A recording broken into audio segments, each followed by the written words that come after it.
Varias das alegacións dos distintos partidos inclúen a solicitude de aumentar a partida económica para asociacións como Cruz Vermella. En moitos dos traballos que se están a facer estes días de achega de alimentos participa Cruz Vermella. Están ao dispor de todos os veciños e veciñas e especialmente dos que o están pasando peor. Cruz Vermella traballa en colaboración cos departamentos de Servizos Sociais dos concellos. O presidente provincial de Cruz Vermella de Ourense, Felipe Ferreiro, informa que dende o primeiro momento puxeron en marcha un comité de crise para organizar as prioridades do traballo. Tivemos que tomar medidas drásticas que as autoridades nos foron indicando. A primeira delas foi, por exemplo, cerrar o centro de día que temos de persoas maiores en Ourense.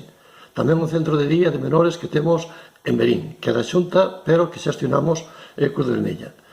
Logo, puxémonos a mobilizar os voluntarios, as voluntarias, porque, como saben, Cruz Vermella ten como base fundamental, humanitariamente, traballar con voluntarios e asistir ás persoas, estar cerca das persoas.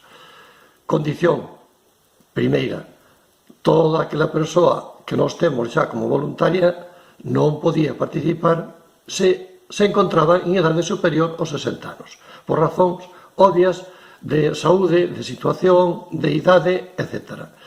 Con iso, para dar incluso máis facilidades e dispor de un corpo maior de voluntarios, abrimos a posibilidade a que se anotara calquera persoa que estivera en condicións de poder botar unha man. E a resposta, francamente, foi moi boa. Así, o día de hoxe, contamos na provincia con máis de 250 voluntarios e voluntarias, ademais do persoal de Cruz Vermella, que están aí de forma permanente para axudar, sobre todo, repito, as persoas máis vulnerables, as persoas que están en situación, ás veces, de pobreza.